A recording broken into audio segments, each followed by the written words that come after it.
رہتا ہے وہاں پہ صرف علی کے غلام بولتے ہیں. حضرت علامہ الحاج شاہ ڈاکٹر سید محمد جلال الدین اشرف الجیلانی قادری میاں صاحب قبلہ مدد اللہ خدورانی بانیوں سربراہ اعلیٰ مختوم اشرف مشن پنڈوا شریف مالدہ بنگال.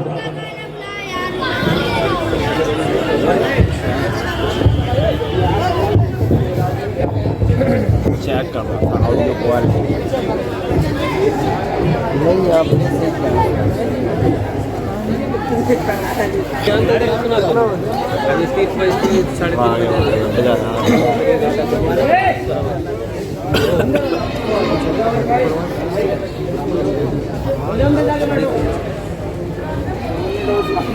سرورہ شاہ کریمہ دستگیرہ اشرفہ حرمت روح پیغمبر یک نظر کن سوء ما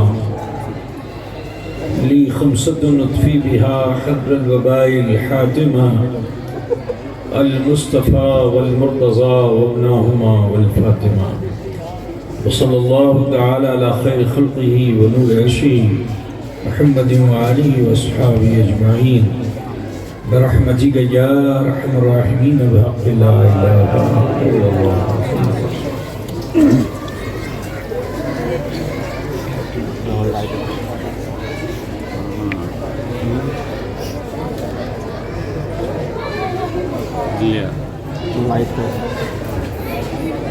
لائٹ لگے گی تو اس کا الحمدللہ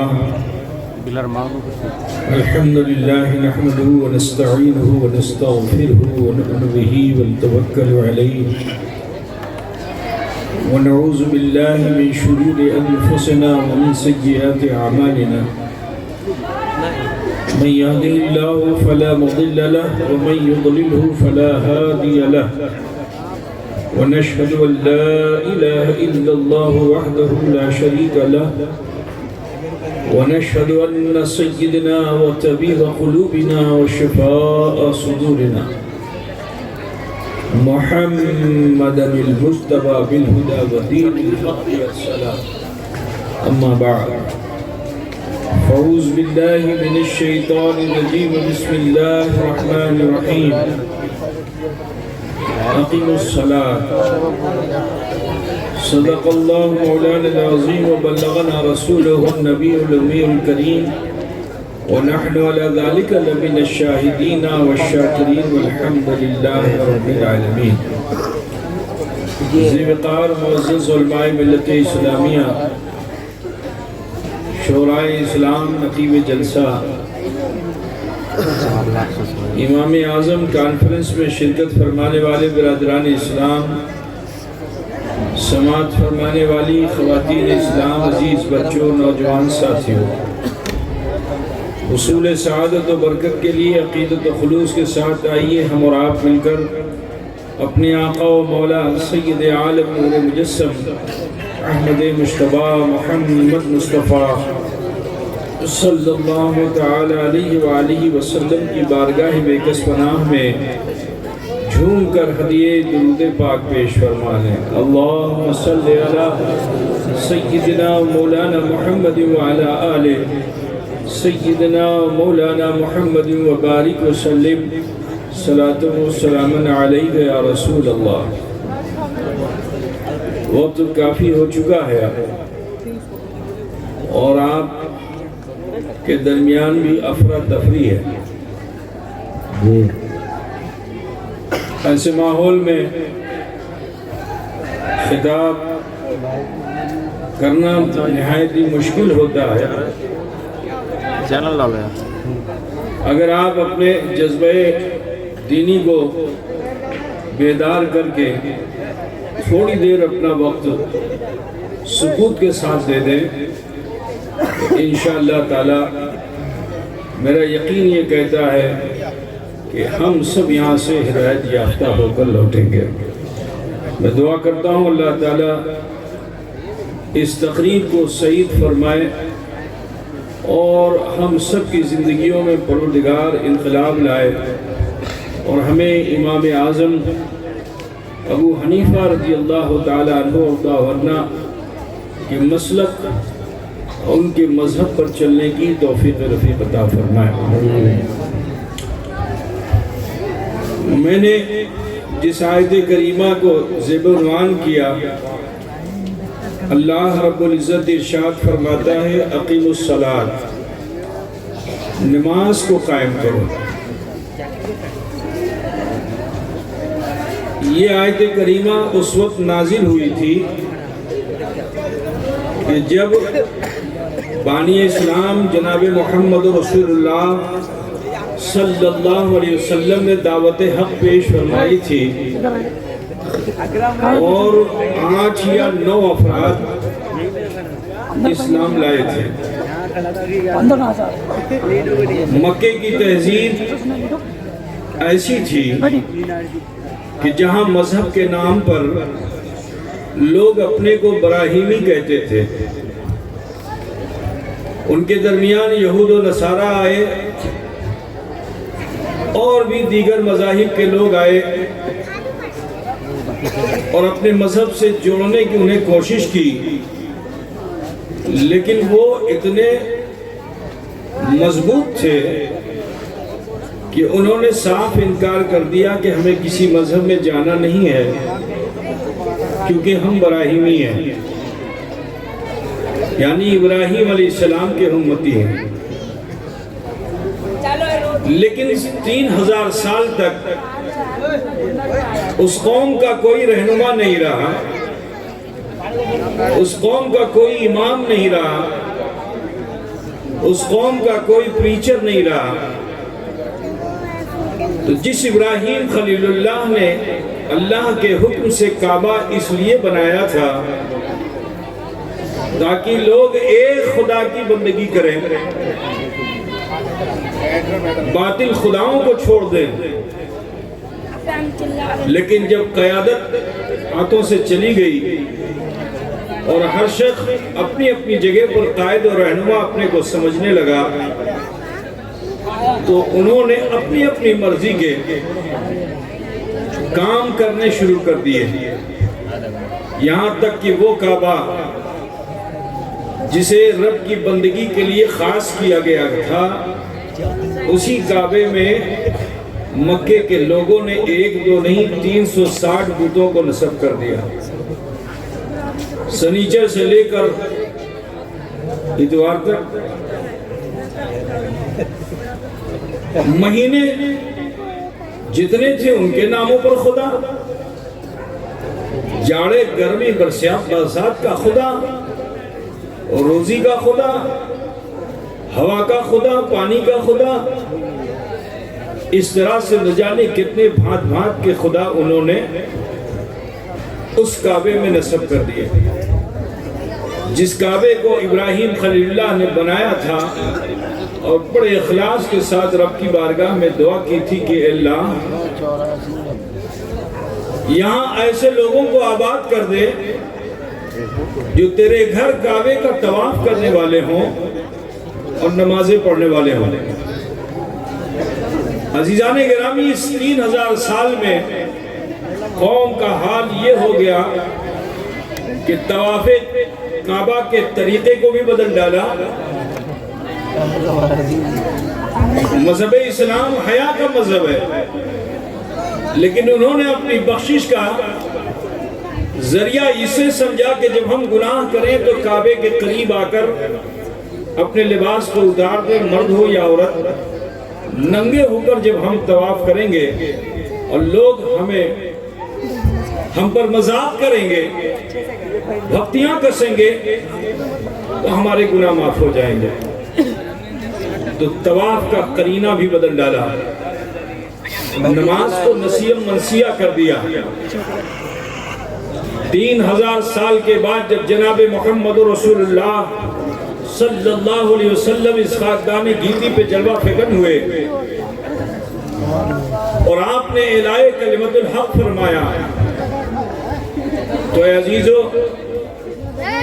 بیگانے اپنے ہو گئے اور جو اپنے تھے وہ بیگانے ہو گئے۔ حضور کی دعوت پر صرف 8 یا 9 افراد اسلام لائے تھے۔ آیت کریمہ نازل ہو گئی اقیموا الصلاۃ، نماز کو قائم کرو. تو عربی زبان میں بڑی وسعت ہے, عربی زبان میں بڑی فصاحت و بلاغت ہے. ذرا بھائی, یہ بھائی آپ لوگ کیا کر رہے ہو وہ نوجوانوں؟ یا تو آپ تقریر کرو یا ہم کریں بھائی. او بھائی نوجوان, تمہیں نے جلسہ کیا اور تمہیں اگر شور مچاؤ گے, ذرا میری طرف بھی دیکھ لو بھائی. او بابو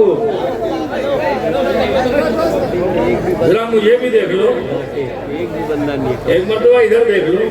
السلام علیکم. کیوں خفا ہے بھائی آپ؟ اب ذرا خاموش رہی, اماں کو جانے مت دو, اماں کو وہیں رہنے دو, اماں کو ادھر نہیں لانا چاہیے, گناہ ہے. مرد عورت ایک ساتھ اختلاط ہوگا تو گناہ کبیرہ ہے. خواتین وہیں رہیں. ٹھیک ہے, تو جہاں بیٹھے رہو آپ لوگ خاموش رہو. جلسہ نہیں سننا ہے تو بتا دو, میں تقریر ختم کر دیتا ہوں, کیونکہ ہم لوگ پیشہ ور خطیب نہیں ہیں کہ اب جیسا بھی ہو کرنا ہی ہے. ہم دعوت نہیں دیتے ہیں جہاں سننے والے لوگ ہوتے ہیں. ماشاءاللہ ماشاءاللہ. اب آپ بتائیے, آپ لوگ سنیں گے؟ کتنے لوگ نہیں سنیں گے؟ ہاتھ اٹھا کے بتاؤ نا. دیکھیے کتنا اچھا سن رہے ہیں.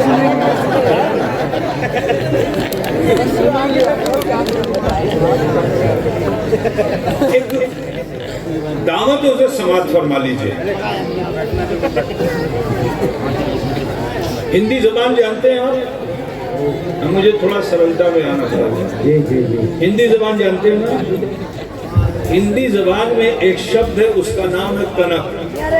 کیا نام ہے؟ اور کنک کا معنی اگر آپ کو نہیں معلوم تو میں آپ کو بتا دوں. کنک کا معنی دھتورا ہوتا ہے اور کنک کا معنی سونا ہوتا ہے. ایک ہی شبد کے دو معنی پائے جاتے ہیں. اب میں نے آپ کو دھتورا بھی بتا دیا, سونا بھی بتا دیا.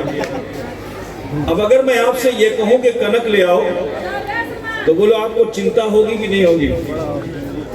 یہ پیر صاحب نے کون سا کنک مانگا ہے, دھتورا مانگا ہے کہ سونا مانگا ہے؟ تو برجستہ آپ کہیں گے نا کہ کون سا کنک, بولیں گے کہ نہیں بولیں گے؟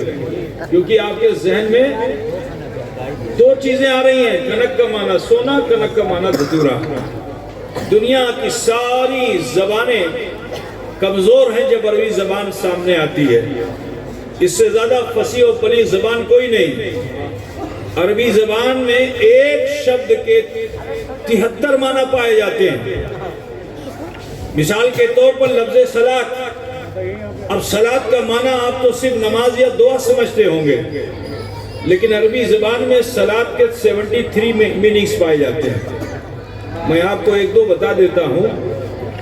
یہ جو آنکھ ہے اس گڈھے میں, اس کو بھی صلاۃ کہتے ہیں. یہ جو گھٹنا ہے اس کو بھی صلاۃ کہتے ہیں.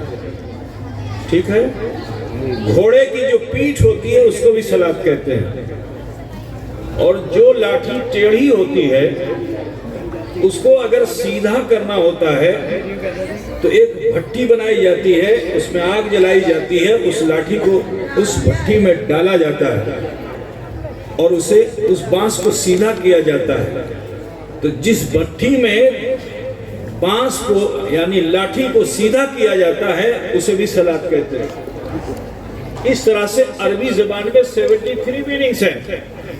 اب ذرا سوچو کہ جس وقت جناب محمد رسول اللہ صلی اللہ علیہ وسلم نے اس آیت کریمہ کو جو آپ پر نازل ہوئی تھی آپ نے امت کے سامنے پیش فرمایا, جو عربی زبان سے واقف تھے, جنہیں لفظ صلاۃ کے 73 معنی جو جانتے تھے, بولو ان کو کتنی فکر ہوئی ہوگی یہ صلاۃ کیا ہے.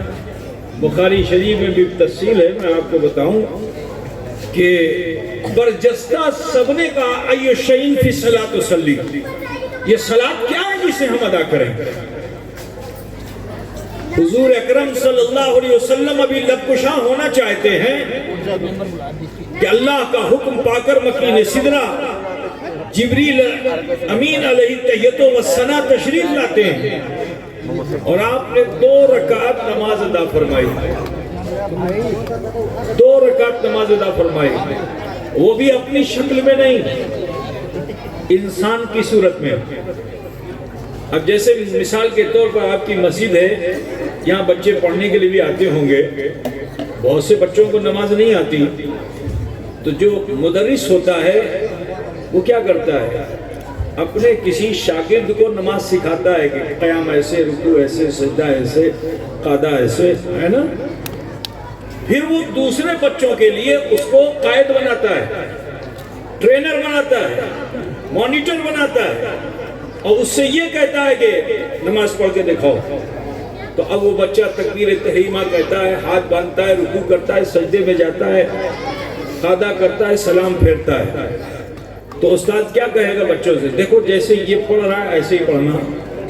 وہ لوگ کہے گا کہ نہیں کہے گا؟ جیسے یہ پڑھ رہا ہے ایسے ہی پڑھنا۔ معلوم کیا ہوا کہ جب کوئی ماڈل پیش کیا جاتا ہے تو اسی ماڈل کو نمونہ بنایا جاتا ہے، اسی کے طریق کو اختیار کیا جاتا ہے۔ ذرا سوچئے، حضرت جبریل امین علیہ تحیت و ثنا بشر کی صورت میں انسان کی شکل میں آئے تھے اور آپ نے 2 رکعت نماز ادا کی تھی، تو جب 2 رکعت نماز ادا کی تو حضور کو فرمانا چاہیے تھا کہ اے میرے صحابہ ایسے پڑھو جیسے یہ پڑھتے ہیں۔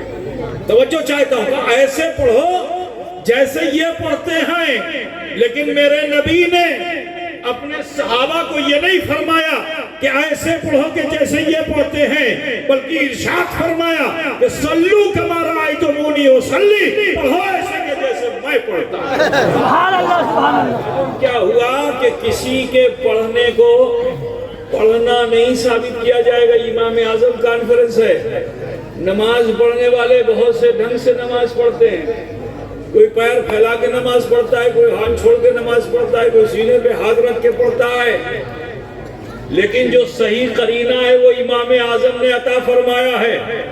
امام اعظم نے عطا فرمایا ہے کہ نماز پڑھنے کا قرینہ اگر تمہیں جاننا ہے تو صحبت امام اعظم اور تعلیم امام اعظم کو اپنانا ہوگا، کہ وہ امام اعظم ہیں کہ جنہوں نے محمد رسول اللہ صلی اللہ علیہ وسلم کی اس تعلیم کو عام فرمایا جسے حضور نے آخری وقت میں رائج رکھا تھا۔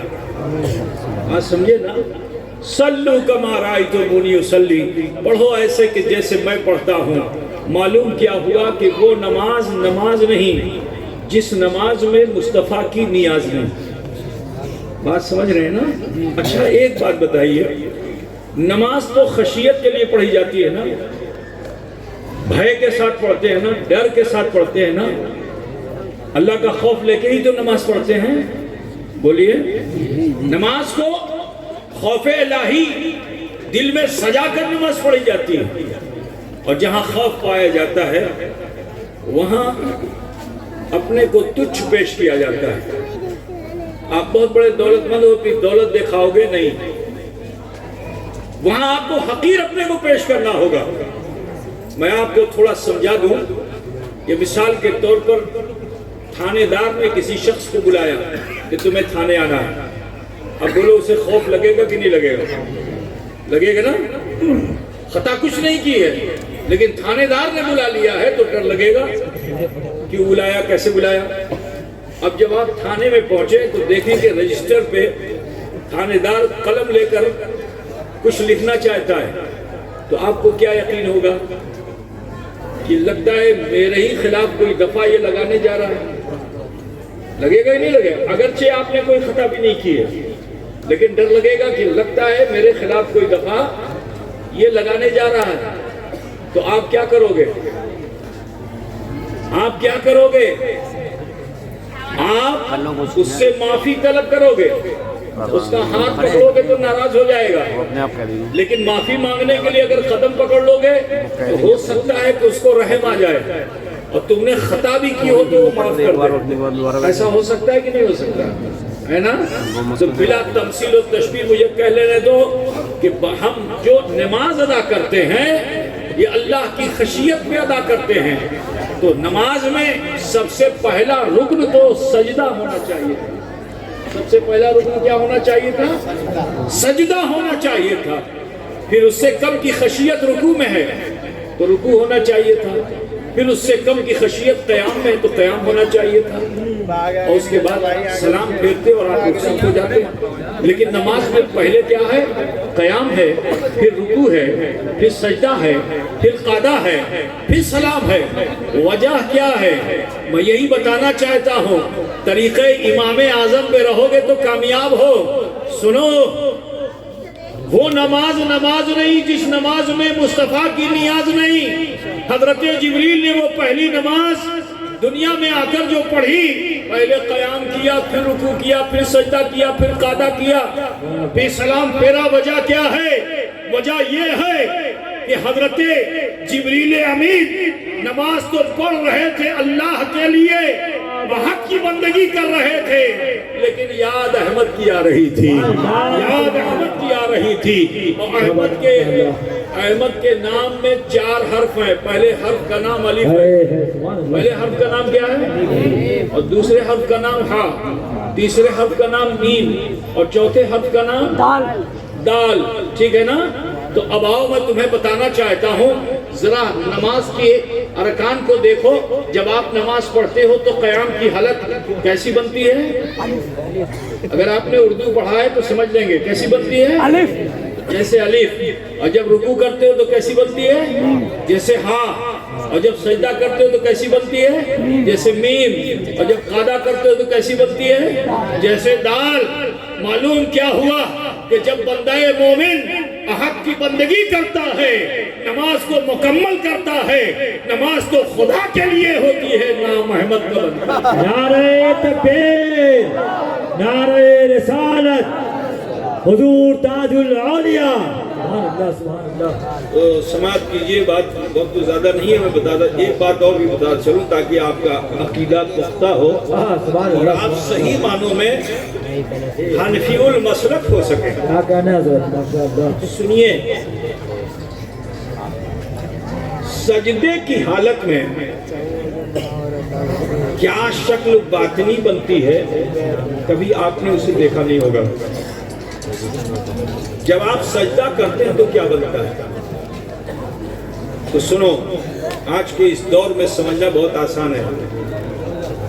سجدے کی حالت میں اگر آپ کا ایکس رے لے لیا جائے، ایکس رے تو سمجھتے نا، ایکس رے لے لیا جائے تو جو اس کی نیگیٹو آئے گی تو اس نیگیٹو میں آپ کا یہ سر جو ہے یہ میم کی طرح نظر آئے گا۔ کیسا؟ یہ سر کیسا ہوگا؟ اور آپ کا یہ سینہ جو ہے ہا کی طرح دکھے گا، اور آپ کی یہ کمر جو ہے میم کی طرح دکھے گی، اور آپ کا یہ پیر جو ہے دال کی طرح دکھے گا۔ تو جب نماز میں سجدہ آپ کرتے ہو، پوری نماز پڑھتے ہو تو نام احمد بنتا ہے، اور ہر سجدے میں نام محمد بنتا ہے۔ ہر سجدے میں نام محمد بنتا ہے۔ وہ نماز نہیں جس نماز میں مصطفیٰ کی نیاز نہیں ہے۔ بہرحال میں زیادہ تفصیل میں جانا نہیں چاہتا، وقت بھی کم ہے۔ ہمارے علماء نے آپ کو خوب قرآن و حدیث کی روشنی میں دعوت پیش کر دی ہے۔ بس میں یہ بتانا چاہتا ہوں امام اعظم کا مسلک کیا ہے اسی کو سمجھو، کہ امام اعظم حضور صلی اللہ علیہ وسلم کو محتاج نہیں سمجھتے۔ امام اعظم حضور کو محتاج نہیں سمجھتے، وہ مالک بھی سمجھتے اور مختار بھی سمجھتے۔ آؤ دیکھو، بہت مشہور واقعہ ہے کہ مقام صحبہ میں اللہ کے رسول صلی اللہ علیہ وسلم نے ظہر کے بعد قیلولے کا ارادہ کیا، استراحت فرمانا چاہا، آرام کرنا چاہا۔ حضرت علی سے آپ نے ارشاد فرمایا کہ علی میں آرام کرنا چاہتا ہوں۔ علی کی تو معراج ہو گئی۔ حضرت علی کرم اللہ وجہ الکریم نے فوراً ہی اپنا زانو بچھا دیا اور عرض کیا، یا رسول اللہ، یا حبیب اللہ، یہ میرا جلو ہے، میری آغوش میں آپ آ جائیں۔ رسول کائنات صلی اللہ علیہ وسلم نے حضرت علی کی گود میں اپنا سر رکھ دیا اور آرام فرمانے لگے۔ میرے عزیز ذرا سوچئے حضرت علی پر وہ وقت کیسا گزرا ہوگا۔ کل تک علی تھے جو آغوش مصطفیٰ میں پرورش پا رہے تھے، آج مصطفیٰ ہیں جو آغوش علی میں ہیں۔ حضرت علی کی معراج ہے۔ عزیزان گرامی، اب عالم یہ ہے کہ حضور سے قریب تو تھے لیکن کبھی حضور کو اتنا قریب سے نہیں دیکھا جتنا آج دیکھ رہے ہیں، جتنا آج دیکھ رہے ہیں۔ یوں کہہ لو کہ ما زاغ البصر وما طغی، کہ جب حضور کے اس والشمس والضحیٰ والے چہرے کا نظارہ اتنے قریب سے کیا تو حضرت علی کی آنکھیں جو ہیں، ان کی پلکیں جو ہیں وہ بھی اوپر نیچے نہیں ہو رہی ہیں، حیرت سے مصطفیٰ کے چہرے کو دیکھ رہے ہیں۔ تکتے چلے گئے یہاں تک کہ عصر کا وقت آیا اور جانے لگا۔ حضرت علی وہ ہیں، ذرا خیال فرمائیے، حضرت علی وہ ہیں کہ ساری دنیا کی امت پر نماز اس وقت فرض ہوگی جو گزر چکے یا جو آنے والے ہیں۔ نماز کا فرض ہوگی جب وہ 12 سال کی عمر کے ہوں گے۔ کتنے سال میں نماز فرض ہوتی ہے؟ 12 سال کی عمر میں نماز فرض ہے۔ لیکن حضرت علی وہ ہیں کہ جن پر نماز کی فرضیت 8 یا 9 سال کی عمر میں، حضرت علی کی نماز ایسی کہ آپ لمبا رکوع سجدہ کرتے تو لوگ پوچھتے کہ علی اتنا لمبا سجدہ کیوں کرتے ہیں؟ تو حضرت علی فرماتے اے لوگوں سنو، میں جب سجدے میں جاتا ہوں تو اس ارادے سے جاتا ہوں کہ جب تک خدا کو دیکھ نہیں لوں گا سجدے سے سر نہیں۔ سبحان اللہ، سبحان اللہ۔ علی کی نماز کیسی ہے کہ پشت پر خنجر لگے، پشت پر خنجر لگے اور اطباء و جراح اسے نکال نہ سکیں، علی سجدے میں چلے جائیں، پشت سے خنجر نکال لیا جائے، علی کو خبر نہیں ہو۔ حضرت علی کی نماز وہ ہے کہ جو کبھی قضا نہیں ہوئی ہے برادران اسلام، لیکن آج عصر کا وقت آ کے جا رہا ہے۔ حضرت علی بے چین تو ہوئے لیکن پھر حضرت علی کو یہ خیال آیا کہ مدینے میں جناب محمد رسول اللہ صلی اللہ علیہ وسلم نے صحابہ کرام سے فرمایا تھا اپنے مال کو جمع کرو، تو حضرت عمر فاروق نے صدیق اکبر سبقت لے جانے کے لیے اپنے کاروبار کا آدھا حصہ بیت المال میں جمع کر دیا۔ صدیق اکبر نے جو کچھ بچا کچا مال تھا اسے بھی پوٹلی میں لپیٹ کر جمع کر دیا۔ لیکن علی تو وہ تھے جو مزدوری کرے تو گھر میں چولہا جلے اور اگر مزدوری نہ کرے تو فاقہ ہو، وہ علی کہ جو اس موقع پہ کچھ پیش نہ کر سکے تھے، آج سوچا کہ چلو سب نے تو یہ پیش کیا وہ پیش کیا، لیکن کتنا اچھا ہے کہ آج مصطفیٰ کی نیاز میں میں اپنی نماز کو پیش کر دیتا ہوں، میں اپنی نماز کو پیش کر دیتا ہوں۔ عصر کا وقت آیا اور چلا گیا، سورج بھی ڈوب گیا، نماز کے جانے کا غم ایسا کہ آپ کی آنکھوں سے اشک بہنے لگے، وہ آنسو موتیوں کی لڑیاں بن کر رخسار مصطفیٰ پہ پڑتی ہیں۔ رسول کائنات صلی اللہ علیہ وسلم نے آنکھیں کھولی، علی کی اس کیفیت و کمیت کو جو دیکھا، نبی نے ماجرے کو سمجھا، ڈوبے ہوئے سورج پر نظر ڈالی، وہ بھی روتا ہوا گیا تھا، حضور سے رخصت ہو کر گیا تھا، وہ بھی خون کے آنسو افق پر چھوڑ کر گیا تھا۔ جیسے ہی نگاہ مصطفیٰ پڑتی ہے، نبی رحمت نے اشارہ فرمایا، وہ ڈوبا ہوا سورج پلٹ کر اس مقام پہ آ گیا جہاں سے عصر کا وقت شروع ہوتا۔ یہ واقعہ آپ نے سنا ہوگا، اسے ذہن میں رکھیے گا۔ میں بتانا چاہتا ہوں کہ ایک موقع پر اللہ کے رسول صلی اللہ علیہ وسلم میدان جنگ میں تھے اور صحابہ کے ساتھ مل کر جنگ فرما رہے تھے۔ کفار و مشرکین کو جب پسپا کر دیا اور پرچم اسلام نصب ہو گیا تو رسول پاک صلی اللہ علیہ وسلم نے صحابہ سے فرمایا کہ یہاں سے رخصت ہو جاؤ، یہاں سے پلائن کر جاؤ، یہاں ٹھہرو نہیں۔ اور صحابہ کا عالم یہ تھا کہ دن بھر بڑی بہادری کے ساتھ جنگ کرتے رہے، کوئی زخمی ہو گیا تھا، کسی کے بازو شل ہو گئے تھے، چلنا مشکل تھا، انسان تو انسان، جانور بھی تھک گئے تھے، مگر وہ مطیع و فرما بردار تھے رسول پاک صلی اللہ علیہ وسلم کے۔ تو رسول کائنات صلی اللہ علیہ وسلم نے جب ارشاد فرمایا کہ یہاں سے رخصت ہو جاؤ تو سب چل پڑے، لیکن تھکے ہوئے تھے، قدم ڈگمگا رہے تھے، چلنا مشکل ہو رہا تھا۔ اللہ کے رسول نے جب اپنی امت کو اس حال میں پایا، ایک دوسرے میدان میں پہنچ چکے تھے، حضور نے پھر صحابہ کو اپنی طرف متوجہ کیا اور ارشاد فرمایا کہ یہی خیمہ زنی کر دو، یہی خیمہ زنی کرو، آج ہم یہی رات گزاریں گے۔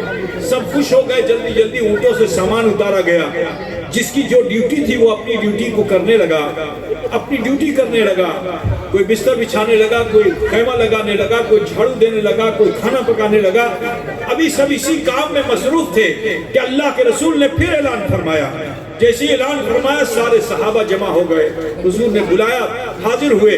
رسول کائنات صلی اللہ علیہ وسلم نے ارشاد فرمایا کہ اے میرے صحابہ دیکھو یہ باد سرسر جو ٹھنڈی ٹھنڈی ہوائیں آ رہی ہیں، کہیں ایسا نہ ہو کہ ہم جب بستر پر لیٹیں تو گہری نیند میں چلے جائیں اور ہماری نماز قضا ہو جائے۔ تو لہٰذا ڈیوٹی لگا لو جاگنے کی، کچھ دیر کوئی جگے گا، کچھ دیر کوئی جگے گا، آخر میں بلال جگیں گے، وہی اذان کہیں گے۔ غرض کے صحابہ نے اپنی اپنی ڈیوٹی کو تقسیم کر لیا، ایک کے بعد دیگرے لوگ دوسرے کو بیدار کرتے، اسی کے بستر پہ سو جاتے، یہاں تک کہ آخری صحابی نے اب حضرت بلال کو جو بیدار کرنا چاہا صبح کے وقت، تو آپ حضرت بلال شمشیر زنی میں ید طولہ رکھتے تھے۔ حضرت بلال حضور کے شانہ بشانہ رہ کر کے نہ جانے کتنے کفار و مشرکین کے سر قلم کر چکے تھے، تھکے ہوئے تھے، ٹھنڈی ہوا کا اثر، گہری نیند میں تھے۔ صحابی نے آواز دی، نہیں اٹھے، حتیٰ کہ جھجوڑ کر اٹھایا۔ حضرت بلال اٹھے، جلدی جلدی انہوں نے پانی لیا، وضو کیا تاکہ نیند کا اثر ختم ہو، اپنی ذمہ داری کو قبول کر لیا۔ لیکن تھکے ہوئے اتنا تھے کہ جب بیٹھتے تو اونگ آتی اور چلتے تو تکان کا احساس ہوتا۔ بڑے بے چین تھے کہ یا اللہ کہیں ایسا نہ ہو کہ مجھے نیند آ جائے اور فجر کا وقت چلا جائے، تو لہٰذا مجھے کیا کرنا چاہیے؟ فیصلہ کر لیا کہ تلوار کو زمین میں گاڑ دو اور اس کی نوک پر اپنی ٹھنڈی کو رکھ لو، اپنی ٹھنڈی کو رکھ لو۔ حضرت بلال نے زمین میں تلوار کو گاڑ کر اس کی نوک پر اپنی ٹھنڈی کو رکھ لیا کہ اگر اونگ آئے گی تو یہ چبھے گی، اور جب چبھے گی تو میری آنکھ کھل جائے گی۔ لیکن قدرت کو تو کچھ اور منظور تھا۔ حضرت بلال اس حال میں بیٹھے رہ گئے، نیند اتنی گہری آئی کہ سورج نکل کر اشراق یا چاش کے وقت میں آ گیا، چاش کے وقت میں آ گیا۔ حضرت بلال شرمندہ ہیں، ہر صحابی شرمندہ ہے، کیونکہ سب کی نماز قضا ہو گئی تھی، اللہ کے رسول صلی اللہ علیہ وسلم کی بھی نماز قضا ہو گئی تھی۔ اور میں آپ کو ایک بات بتاتا چلوں، پورے قرآن میں کہیں آپ کو یہ نہیں ملے گا کہ قضا نماز کو ادا کرنے کا قرینہ کیا ہے، نہیں معلوم ہوگا کہ قضا کو کیسے ادا کیا جائے گا، کیونکہ اللہ تعالیٰ نے قرآن پاک میں ارشاد فرمایا ہے کہ ان الصلاۃ کانت علی المؤمنین کتابا موقوتا، کہ بے شک نماز کو اللہ تعالیٰ نے وقت مقررہ میں فرضیت کا مقام عطا فرمایا ہے۔ اب اگر وقت ساقط ہو گیا تو اسے لوٹایا نہیں جا سکتا، لیکن دیکھو مختار کائنات کے اختیار کو دیکھو، محمد رسول اللہ کی ملکیت کو دیکھو کہ اس رسول کائنات نے جب دیکھا کہ میرے سارے صحابی شرمندہ ہیں، آپ نے پھر بلایا۔ اب جب سب قریب ہوئے تو فرماتے بے چین کیوں ہوتے ہو؟ صلو کما رأیتمونی اصلی، پڑھ لو ایسے کہ جیسے میں پڑھتا ہوں، تمہاری قضا بھی ادا ہے۔ سبحان اللہ سبحان اللہ۔ اب کوئی یہ سوال کرے، بس آخری بات ہو گئی۔ دیکھیے ہمارے ان کو آپ لوگ کیا کہتے ہیں؟ ہاں للو بھائی، ہے نا؟ یہ بالکل چابی بھی دکھا رہے ہیں، گھڑی بھی دکھا رہے ہیں کہ مجھے جانا ہے، وقت بھی کافی ہو چکا ہے۔ بہرحال میں کنکلوژن آپ کے سامنے رکھ دیتا ہوں کہ حضور صلی اللہ علیہ وسلم نے اتنے سارے صحابہ کے لیے تو نکلے ہوئے سورج کو پلٹایا نہیں۔ حضور اگر بااختیار ہوتے تو نکلے ہوئے سورج کو لوٹا دیتے، وقت سحر ہوتا، سب کے سب فجر کے وقت میں اپنی نماز کو ادا کر لیتے۔ کوئی کہہ سکتا ہے نا، لیکن حضور صلی اللہ علیہ وسلم کے فعل پر اعتراض کرنے والوں، سنو سنو، میرا رسول وہ ہے کہ جو اپنی امت پر مہربان ہے۔ حضور چاہتے تو ایسا ہو جاتا، لیکن اگر ایسا ہو جاتا تو بولو یہ شاہ آباد ڈیری کا مسلمان جس کی نماز قضا ہوتی اس کو وہ ادا کر پاتا، اور اگر ادا نہیں کر پاتا تو جہنم کا ایندھن بنتا۔ اور میرے رسول تو وہ ہیں کہ جو اپنی امت کو جہنم سے آزادی دلانا چاہتے ہیں. تو نبی رحمت نے ان صحابہ کے لیے آسانی نہیں عطا فرمائی, صبح قیامت تک کے امتیوں کو آسانی عطا فرما دی کہ صلو کما رأیتمونی اصلی. اگر قضا بھی ہوئی ہے تو میرے طریقے کو ادا کر لو, قضا ادا ہو جائے. سبحان اللہ سبحان اللہ. برادران ملت اسلامیہ, لیکن پھر کوئی یہ کہے گا کہ علی کے لیے کیوں سورج کو لوٹا دیا؟ تو میں بتانا چاہتا ہوں کہ علی کے لیے سورج اس لیے لوٹایا کیونکہ رسول کائنات نے علی کو فرمایا کہ من کنت مولا ہو فہذا علی المولا, کہ میں جس کا مولا ہوں اس کے علی مولا, میں جس کا مولا اس کے علی مولا ہیں, اس کے علی مولا ہیں. تو میری امت علی کو آئیڈیل بنائے گی, میری امت علی کو آئیڈیل بنائے گی. اور جب میری امت علی کو آئیڈیل بنائے گی تو وہ یہی کہے گی کہ ہم علی والے ہیں, علی نے نماز کو نیاز میں پیش کر دیا تو لہٰذا ہم بھی نماز کو نیاز میں پیش کرتے ہیں. تو اے عزیزو, رسول اللہ نے علی کی نماز کو وقت میں اس لیے ادا کرا دیا تاکہ صبح قیامت تک کا میرا ہر وہ امتی جو علی کا چاہنے والا ہو وہ نمازی بھی ہو اور نیازی.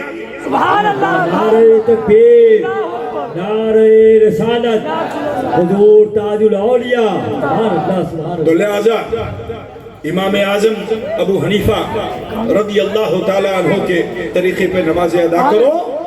یہی وہ نماز ہے کہ جو نماز اصل طریقہ ہے جناب محمد رسول اللہ صلی اللہ علیہ وسلم کا.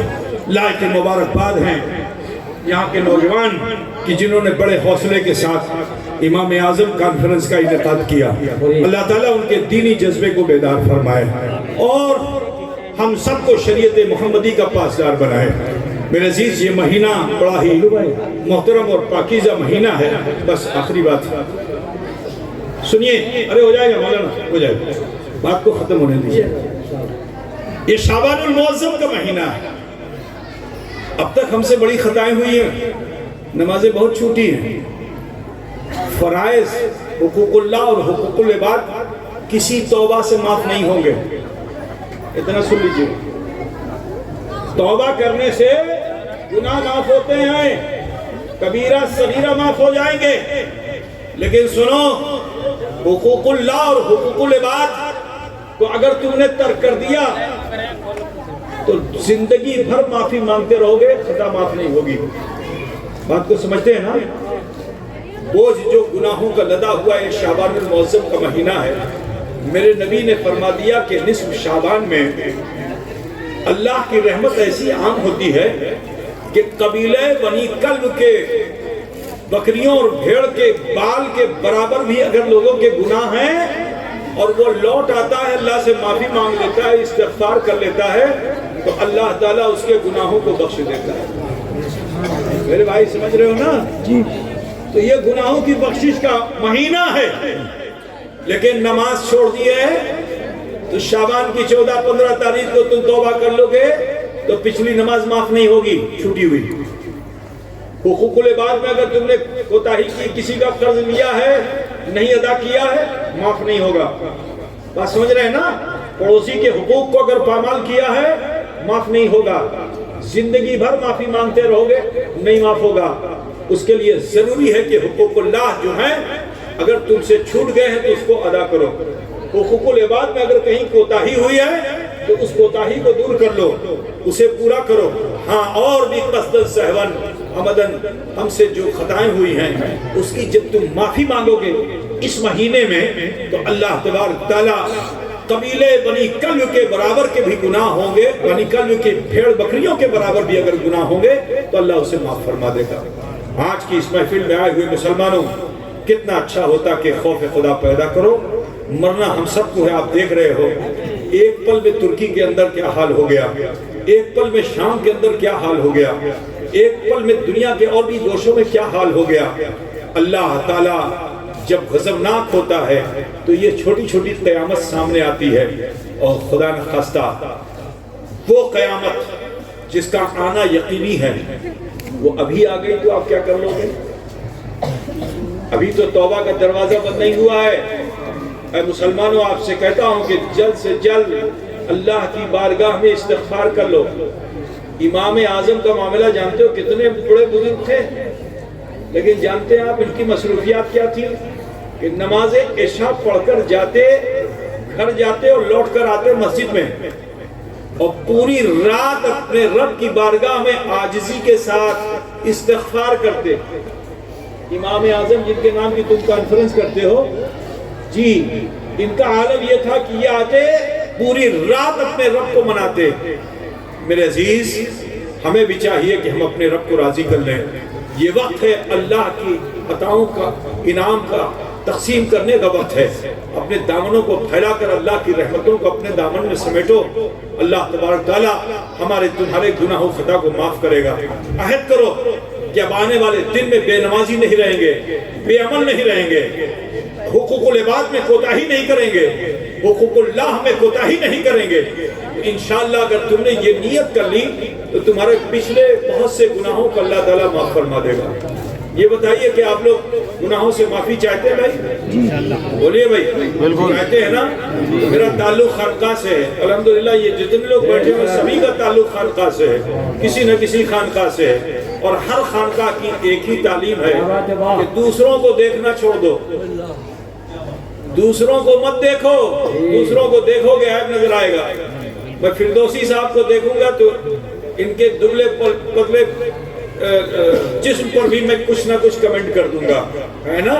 یہ میرے تر و تازہ بدن کو دیکھیں گے تو اس پر کچھ کمنٹ کر دیں گے، کیونکہ یہ فطری چیز ہے کہ انسان جب کسی کو دیکھتا ہے تو اس میں عیب نظر آتا ہے۔ خوبصورت گلاب کو بھی دیکھے گا نا تو کہے گا ہاں بڑا خوبصورت ہے، لیکن نگاہ ڈھونڈے گی کمی کہاں ہے، کمی کہاں ہے، حتیٰ کہ کیڑے کے اس کاٹے ہوئے سوراخ پر جو اندر تھا کسی پتی میں، وہاں جا کر کے نگاہ ٹک جاتی ہے کہ گلاب تو بڑا خوبصورت ہے مگر اس پتی میں یہ سوراخ ہے۔